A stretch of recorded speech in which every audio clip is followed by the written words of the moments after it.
तो हेलो दोस्तों, आज हम आ गए हैं भरतपुर के किले, जिसे लोहागढ़ का दुर्ग के नाम से भी जाना जाता है। और इसी के अंदर है भरतपुर का संग्रहालय। तो चालू करते हैं इसके गेट से ही। अगर इसके गेट की बात करें तो ये गेट भी यहाँ का नहीं है। जी हाँ, इसे लाया गया था दिल्ली से जीत कर। जब अलाउद्दीन खिलजी चित्तौड़ पर आक्रमण करने गया था तो उसके बाद उसने वहाँ लूटा पार्टी चालू कर दी। लूटा पार्टी करने के बाद ये उसको दिल्ली ले आया, और दिल्ली से जब यहाँ जवाहर सिंह जी लड़ने गए दिल्ली, तो वहाँ से ये इस गेट को ले आए। तो चलिए शुरू करते हैं। ये जो आप स्थान देख रहे हैं, इसी के अंदर राजा निवास करते थे। तो हमने इसकी 22 रुपये की टिकट लेकर इसके अंदर एंट्री कर दी है। अंदर घुसते ही आपको इसमें अलग अलग कक्ष तीनों दिशाओं में दिखने को मिल जाएंगे, और बीच में गार्डन देखने को मिल जाएगा।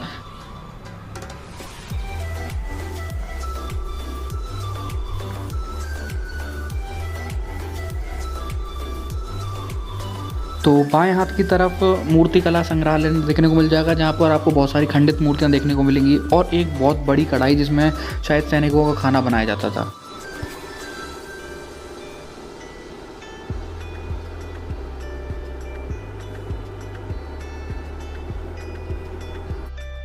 इस महल का निर्माण 1732 से लेकर 1763 तक, जब महाराजा सूरजमल ने यहाँ राज किया था, उस समय इसका निर्माण किया गया था। इसके ग्राउंड फ्लोर को ख़त्म करने के बाद हम चले जाते हैं सेकंड फ्लोर के ऊपर।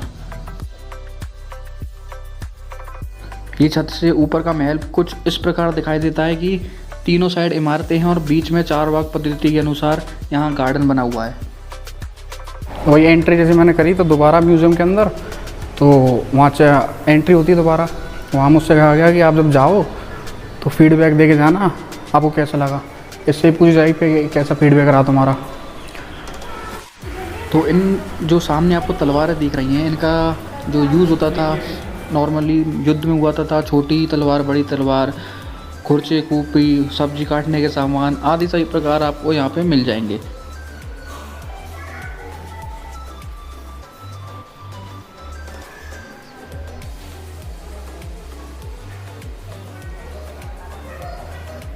छोटी बंदूक, बड़ी बंदूक, लंबी बंदूक, पतली बंदूक, 10 फुट तक की बंदूक यहाँ पर अवेलेबल है गाइस। देखने के लिए अगर आप आना चाहो तो ज़रूर आ सकते हो, नहीं तो वीडियो के माध्यम से तो आप आराम से देख ही रहे हो।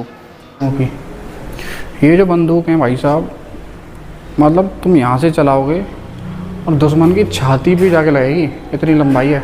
इसको पकड़ने के लिए 2 जने चाहिए थे, और इसमें जो लगभग ये मान लो आधा किलो से ज़्यादा बारूद लगता था एक बंदूक के अंदर। ये है शायद दुनाली, टोपीदार दुनाली बोलते हैं इसको, डबल पाइप की, डबल ट्रिगर। ये भैया अब तुम ये गोला सो देख रहे हो, ड्रम सो, इसमें भरा जाता था बारूद, जो कि इकट्ठा करके रखा जाता था, और गोली रखी जाती थी जेब के अंदर। उसमें जब इसमें से बारूद को निकाला जाता था, फिर इस पाइप में डाला जाता था, फिर उस गोली को आगे से डाला जाता था, उसके बाद इसको चलाया जाता था। इनकी पूरी पोशाक।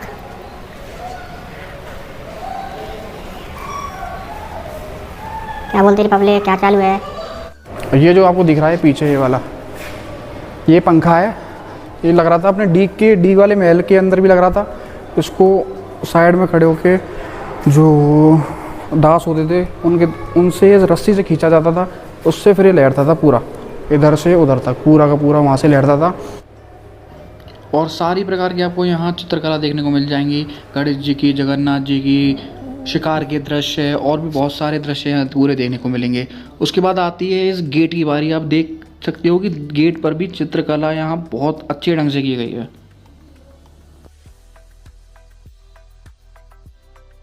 ये आपको जो अंदर जगह दिख रही है, ये मेन हॉल, जिसके चारों ओर सोफे लगे हुए हैं, बीच में एक टेबल है, और ऊपर लगा हुआ है एक झूमर, जो उसी समय का झूमर है। और ये सब चीज़ें उसी टाइम की हैं, क्योंकि जो राजा थे वो यहाँ खुद निवास करते थे, उनका ये घर था, इसके चारों ओर किला था, उसी के अंदर था ये घर। ये देखो था उस जमाने का पंखा है, ये रखा है जो आगे, उसी जमाने का पंखा है, बिजली से चलता था। उस टाइम मुझे तो पता नहीं कि बिजली आ गई थी या नहीं आई थी, पर पंखा जरूर था। तो चलता किससे था मुझे ये भी अंदाजा नहीं है।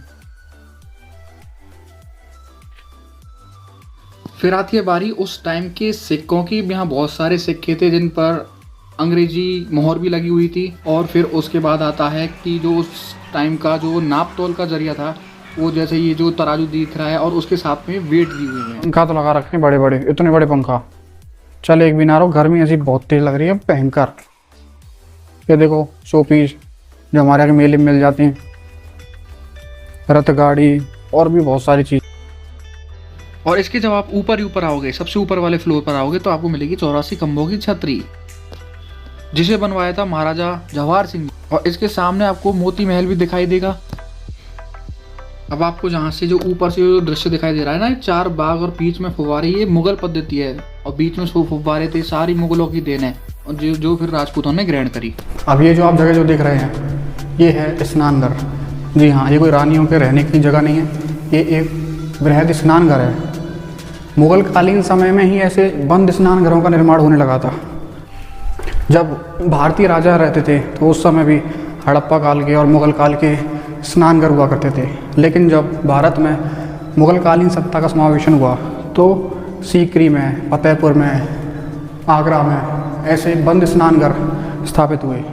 फिर उन्होंने राजपूत वंश की जो शैली हुआ करती थी और मुगल की जो शैली हुआ करती थी, उनका मिश्रित रूप में इस स्नानघर का निर्माण किए जाते थे, जिसे हमाम बोलते हैं। तो इस प्रकार इनको हमाम कहा जाता है। ये जो आप शैली देख रहे हैं, ये सिर्फ मुगल कालीन शैली नहीं है, इसमें राजपूत कालीन शैली भी विद्यमान है। जो किसी से कुछ मांगने जाते थे ना, और जो कहते थे घंटा ले लो, घंटा ले लो, ले लो, इतने सारे घंटे लटक रहे हैं, घंटे घंटे ले लो घंटा।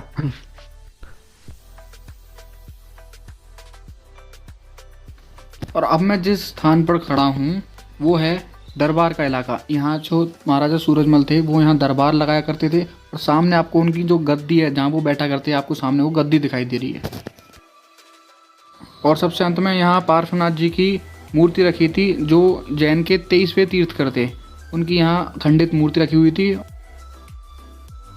तो इस प्रकार हमने पूरे म्यूज़ियम का व्यू आपको घर बैठे हुए फ़ोन पर दिखा दिया है।